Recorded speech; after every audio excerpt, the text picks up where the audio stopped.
Hello, नमस्कार, good evening सभी को।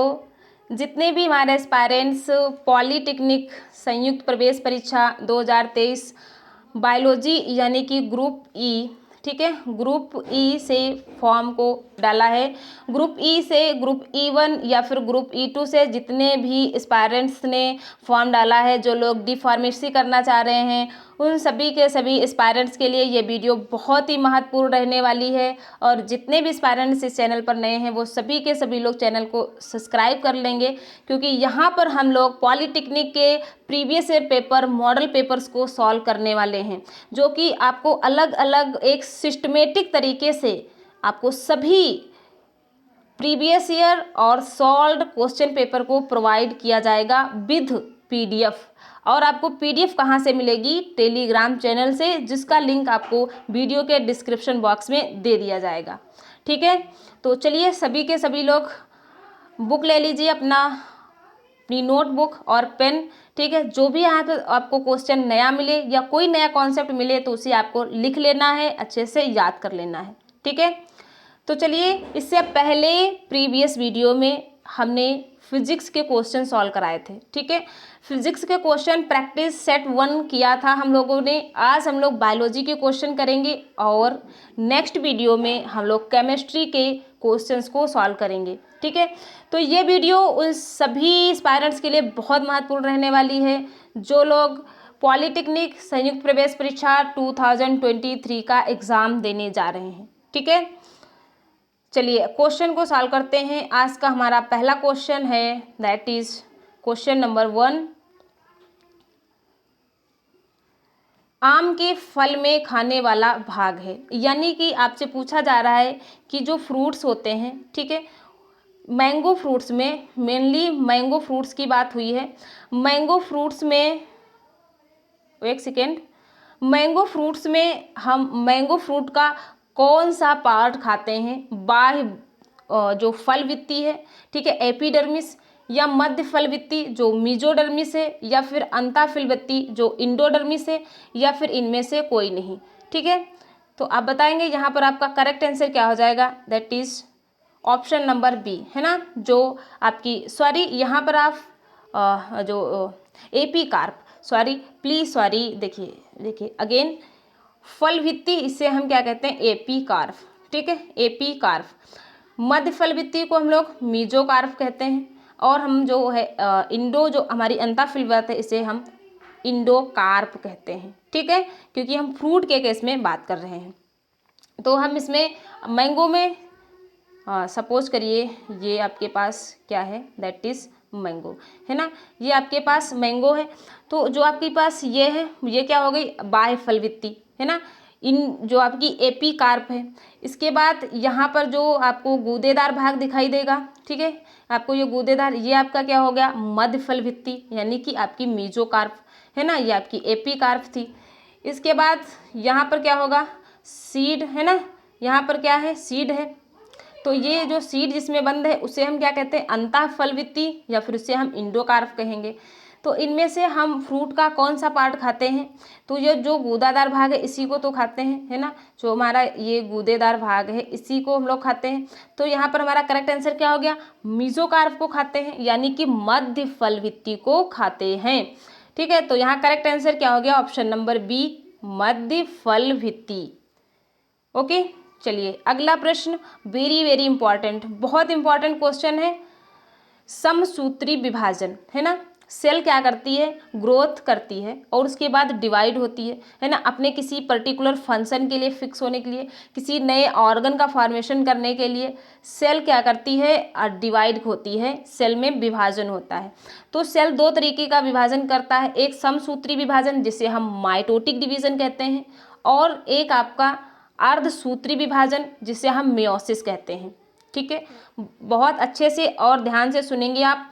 एक हमारा क्या है? माइटोटिक सेल डिवीजन है, और एक हमारे पास क्या है? मियोसिस है, जिसे हम अर्धसूत्री विभाजन भी कहते हैं। तो जो माइटोटिक डिवीजन है इसको कौन सी सेल्स करती हैं? समसूत्री विभाजन किन कोशिकाओं में होता है? ठीक है, कायिक कोशिका में, यानी कि जो आपकी वेजिटेटिव सेल्स हैं, या जनन कोशिकाओं में जो आपकी रिप्रोडक्टिव सेल्स हैं या जर्म सेल्स हैं, इन्हें हम और क्या कहते हैं, जर्म सेल्स भी कहते हैं। सभी टर्मिनोलॉजी को आप अच्छे से याद रखेंगे क्योंकि क्वेश्चन घुमाकर भी पूछ सकता है।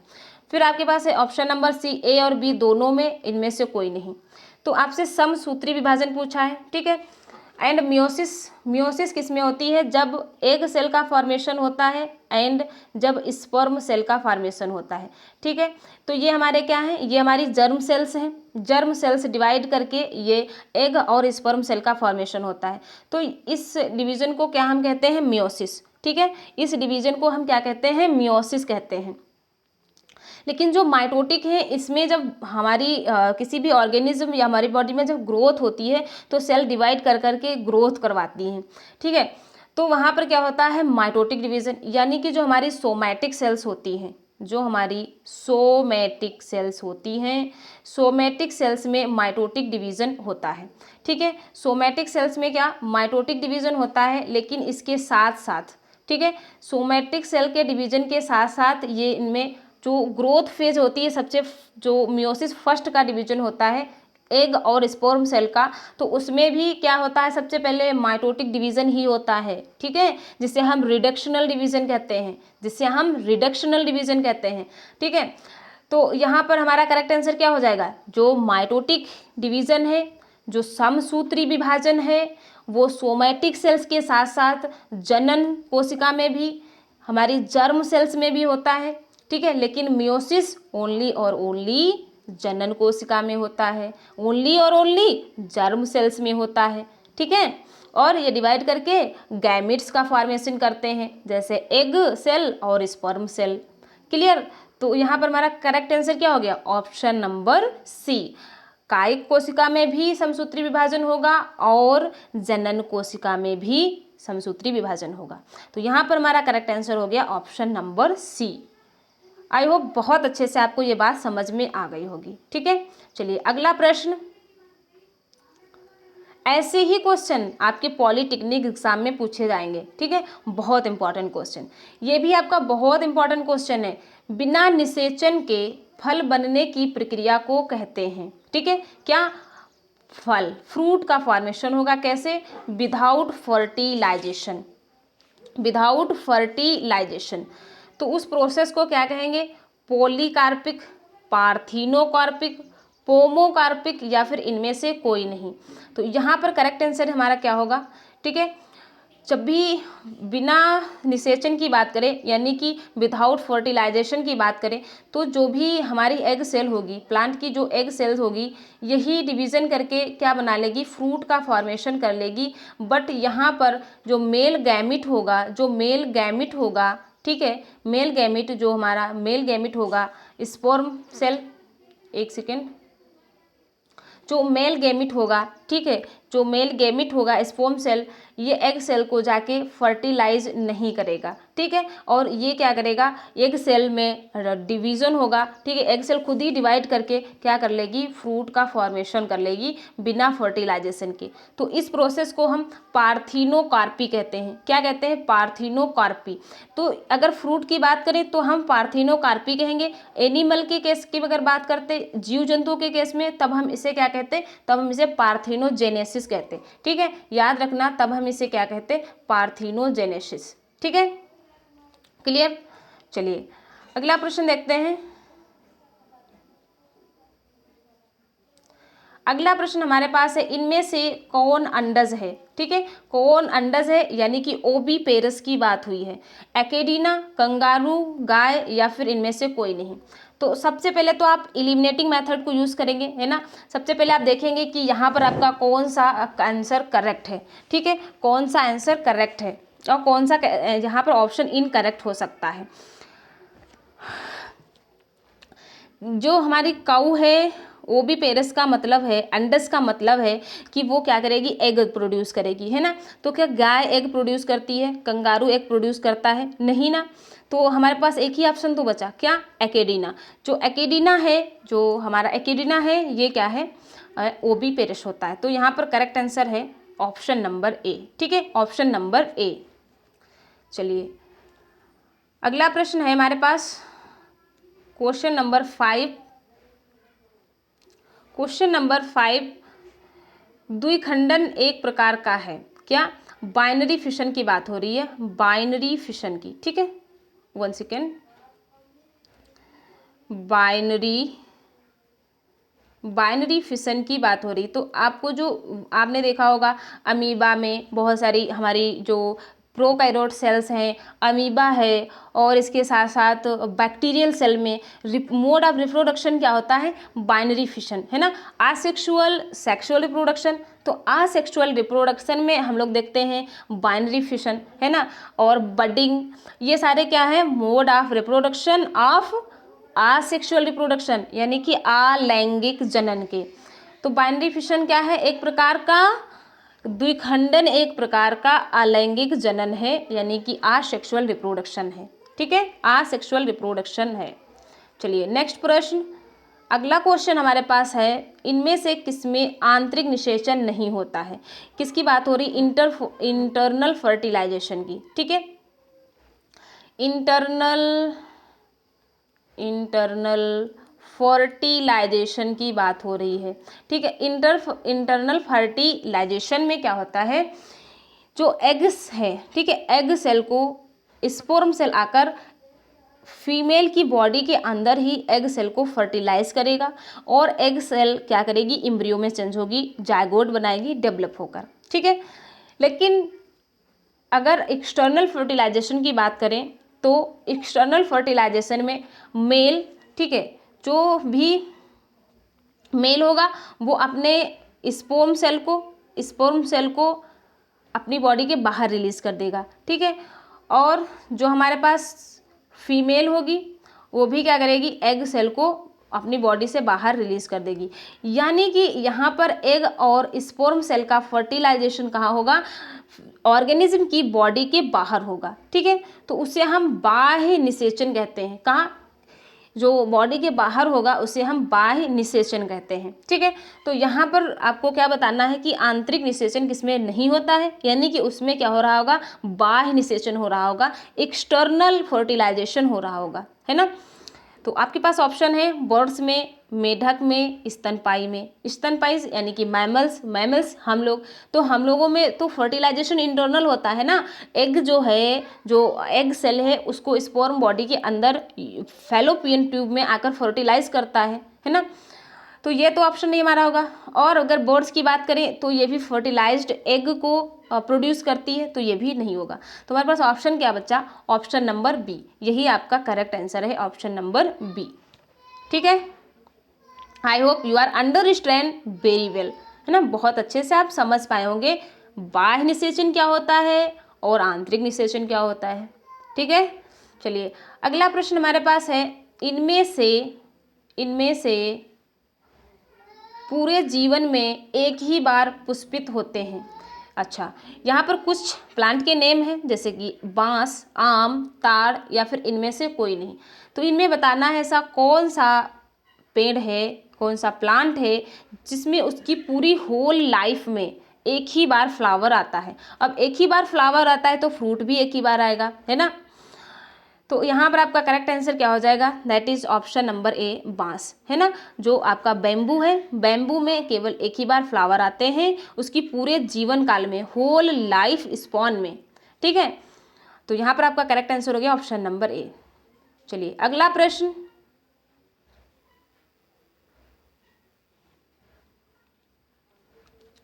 आई होप विजिबल होगा आप सभी को, ठीक है।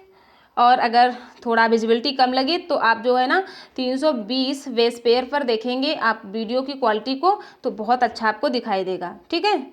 चलिए, कार्बोहाइड्रेट का पाचन में प्रारंभ होता है ना।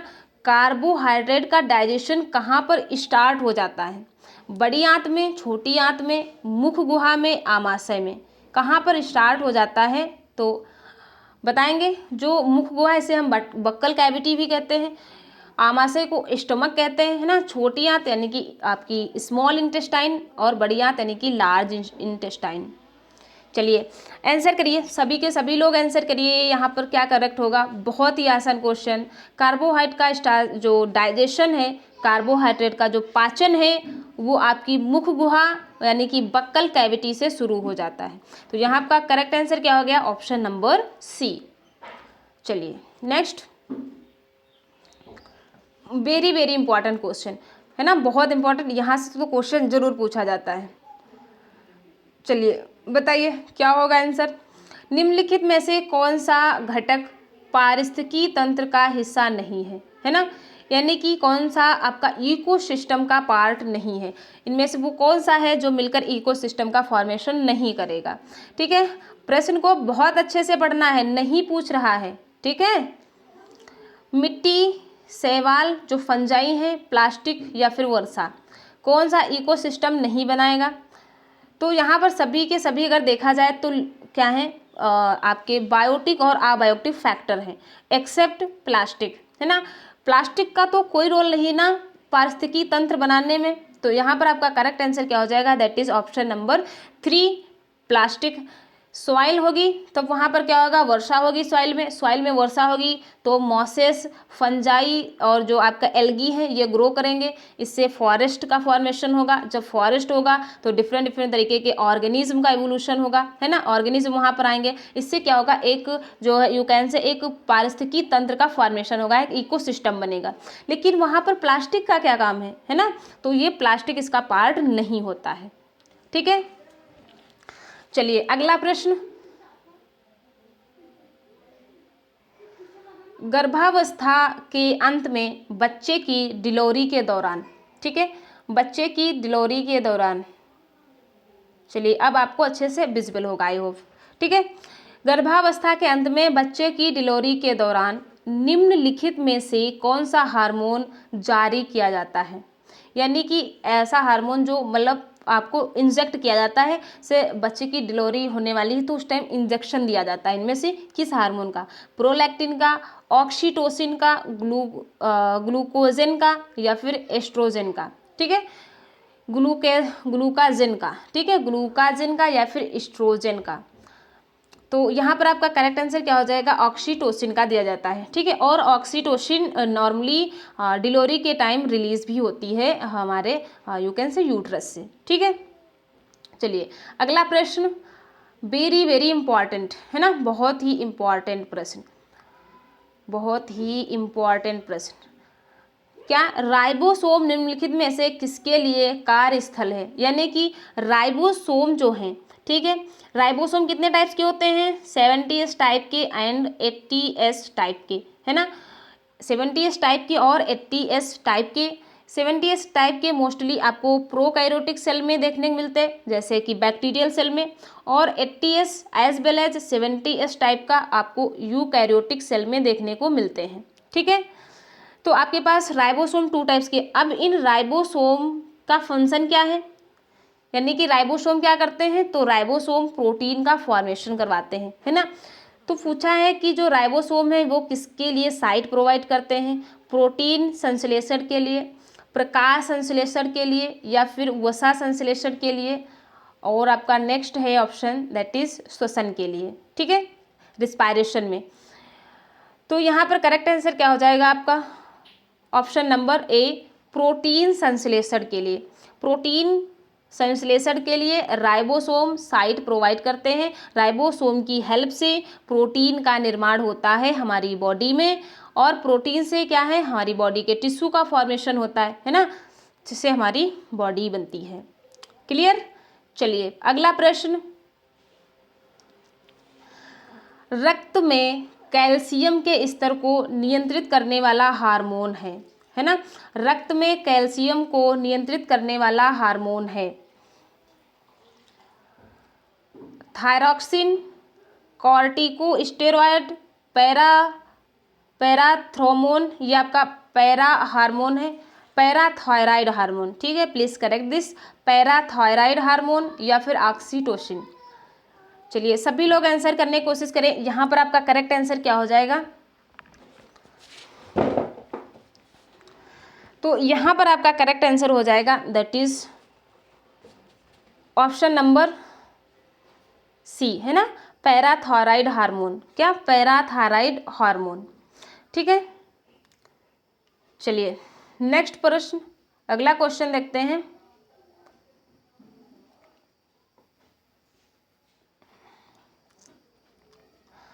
निम्नलिखित कथनों में से कौन सा सही है। ठीक है, यहाँ पर आपको 3 स्टेटमेंट दिए गए हैं, 3 कथन हैं, इनको आपको पढ़ना है और अपने मेमोरी के बेस पर एनालाइज करना है कि इनमें से कौन से जो स्टेटमेंट हैं वो करेक्ट हैं। ठीक है, चलिए पढ़िए और सभी लोग आंसर देने की कोशिश करिए। ठीक है, पादप सूर्य के प्रकाश से प्राप्त ऊर्जा को कार्बोहाइड्रेट के रूप में संग्रहित भोजन में परिवर्तित करते हैं, यानी कि फोटोसिंथेसिस की बात हो रही है। प्लांट लाइट को यूज करते हैं, है ना, लाइट एनर्जी को क्या करते हैं, कार्बोहाइड्रेट का फॉर्मेशन करते हैं। कार्बोहाइड्रेट एक शुगर है और कार्बोहाइड्रेट शुगर को, जो ग्लूकोज शुगर का फॉर्मेशन होता है, उसको स्टार्च में परिवर्तित करके स्टोर कर लेते हैं, है ना, स्टोर कर लेते हैं। अगर प्लांट में स्टोरेज शुगर पूछी जाए तो आप क्या बताएंगे, स्टार्च। ठीक है, तो ये बात तो सही है ना, ये जो हमारा first statement is correct. Next, पादपों में पर्ण हरित होता है, यानी कि प्लांट्स के पास क्लोरोफिल होता है। जी हाँ, प्लांट के पास क्लोरोफिल होता है, दिस इज अ करेक्ट। पादप कोशिका में कोशिका भित्ति नहीं होती है, जो प्लांट सेल होती हैं, ठीक है, उनके पास क्या सेल वॉल नहीं होती है, बताइए भला प्लांट के पास क्या सेल वॉल नहीं होती है। जी, प्लांट के पास सेल वॉल होती है, तो हमारा ऑप्शन नंबर 3 क्या हो गया, रॉन्ग। तो यहाँ पर सही क्या हमारे पास है, करेक्ट पूछा है, तो option number 1 and 2 is correct. ठीक है, जो आपका केवल 1 और 2 है ये सही है। चलिए अगला प्रश्न,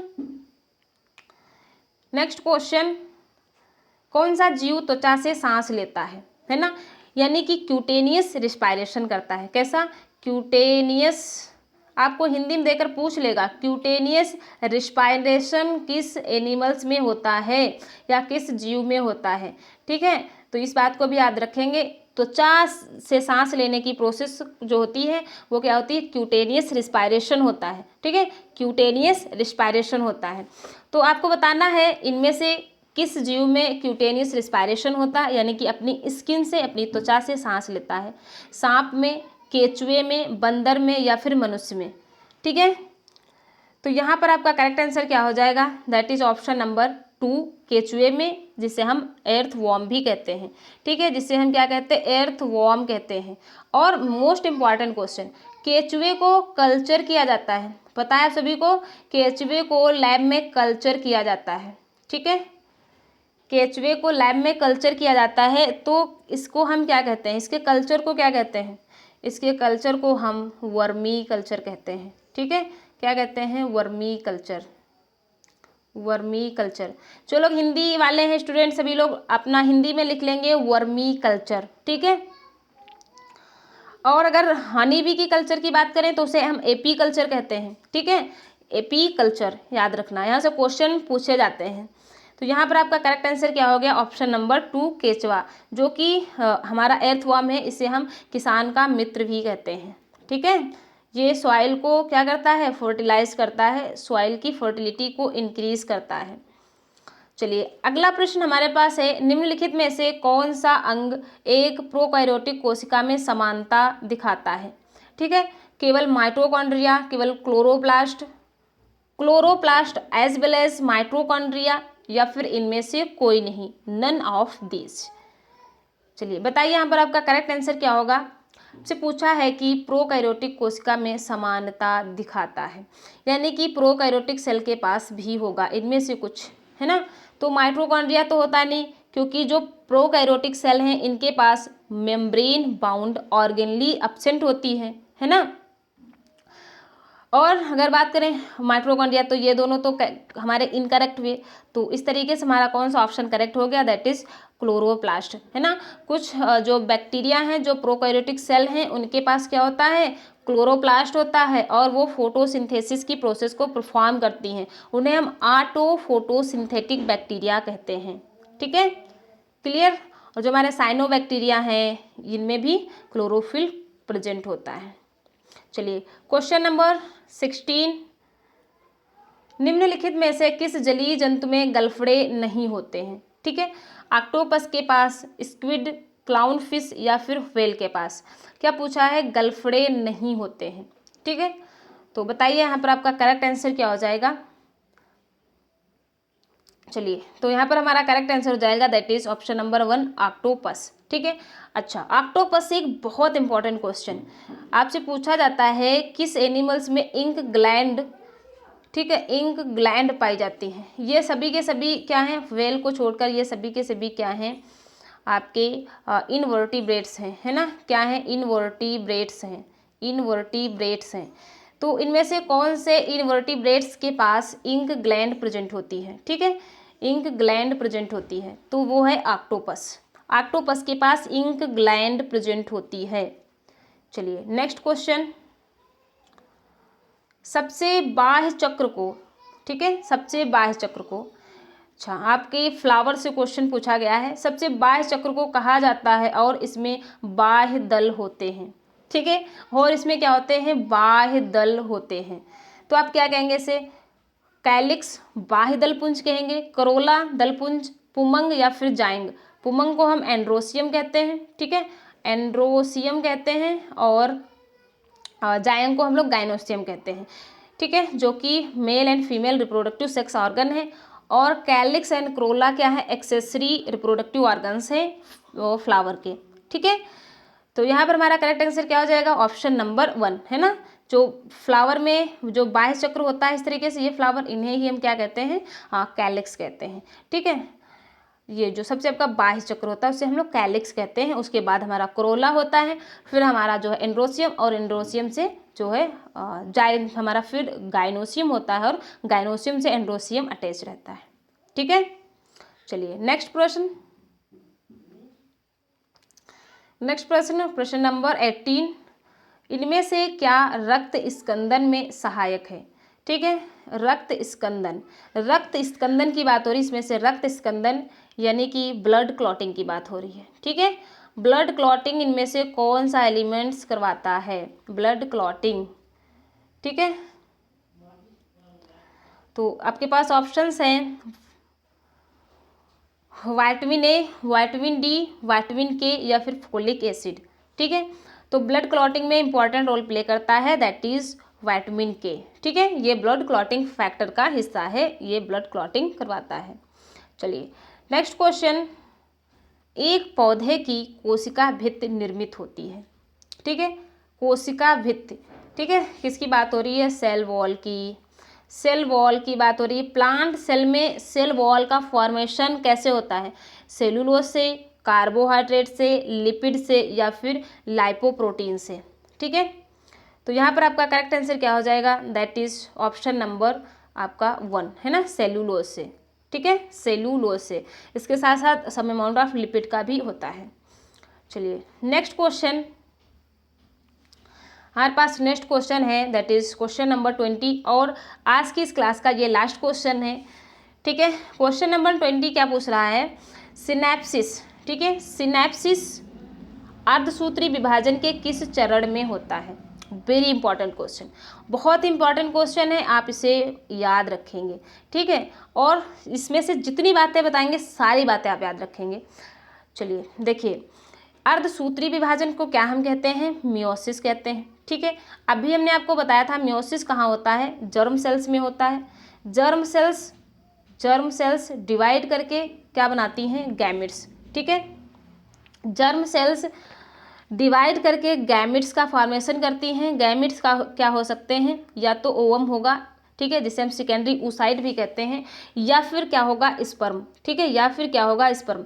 एक एक बात को आपको अच्छे से सुनना है, बहुत इंपॉर्टेंट क्वेश्चन है और कई सारे क्वेश्चन पूछे जाते हैं। जिस एग को स्पर्म सेल फर्टिलाइज करवाती है या करता है, स्पर्म फर्टिलाइज करता है जिस एग सेल को, वो एग सेल एक्चुअल में सेकेंडरी oocyte होती है। ठीक है, क्या होती है? सेकेंडरी oocyte होती है, बट हम लोग नॉर्मली एग कहते हैं। फर्टिलाइजेशन के बाद जस्ट जो सेल बनती है वो एग होती है, उसको हम लोग जायगोट कहने लगते हैं।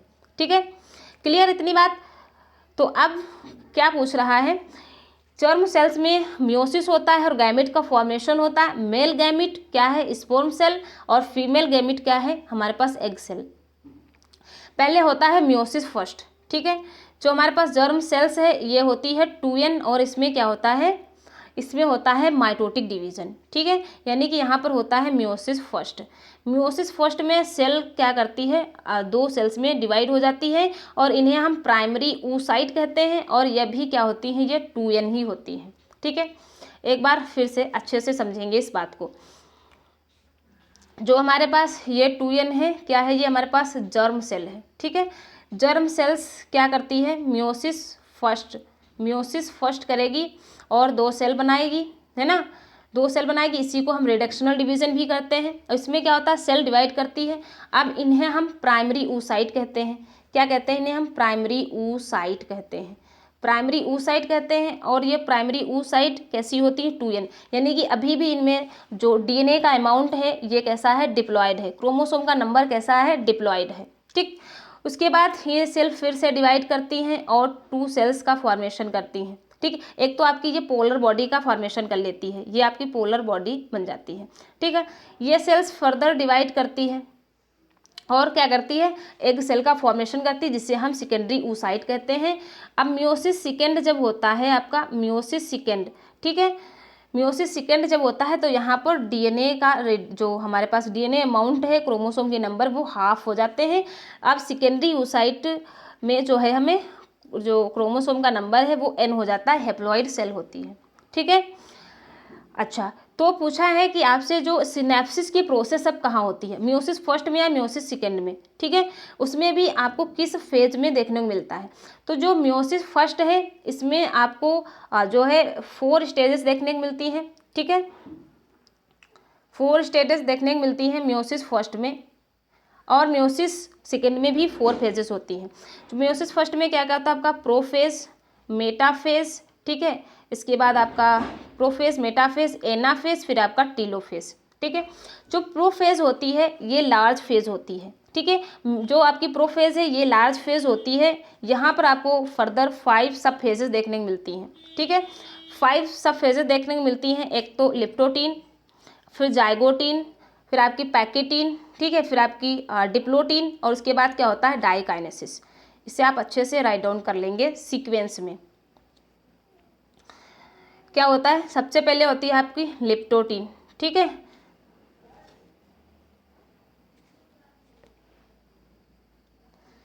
लिप्टोटीन, फिर आपकी होगी जाइगोटीन, फिर पैकेटीन, ठीक है, फिर आपकी डिप्लोटीन, इसके बाद डायाकाइनेसिस होगा, ठीक है। इसके बाद क्या होगा, डायाकाइनेसिस की प्रोसेस होगी। तो सिनेप्सिस की प्रोसेस इनमें से कहाँ पर होती है, ठीक है।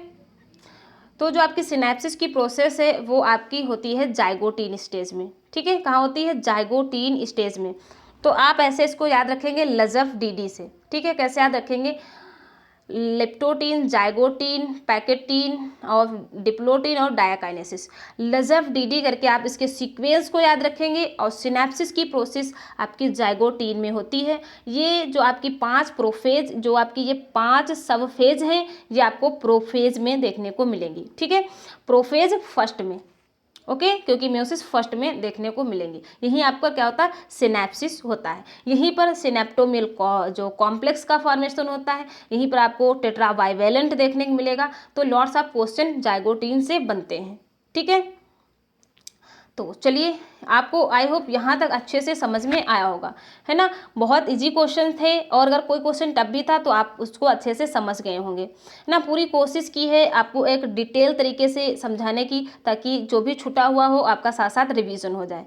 तो ये वीडियो सभी पॉलिटेक्निक एंट्रेंस एग्जाम के एस्पायरेंट्स के लिए बहुत हेल्पफुल रहने वाली है। जो लोग ग्रुप ई का एग्जाम देने जा रहे हैं, जो लोग डी फार्मेसी या बी फार्मेसी करना चाह रहे हैं, ठीक है। तो जितने भी एस्पायरेंट्स चैनल पर नए हैं सभी के सभी चैनल को सब्सक्राइब कर लेंगे, जिससे कि आपको इतने मोस्ट इंपॉर्टेंट क्वेश्चन की वीडियो सबसे पहले मिल जाए, ठीक है।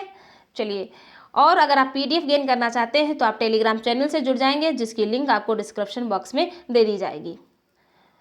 तो thank you so much everyone, मिलते हैं नेक्स्ट वीडियो में, और अगली बार हम लोग केमिस्ट्री का प्रैक्टिस सेट 1 करेंगे, ठीक है।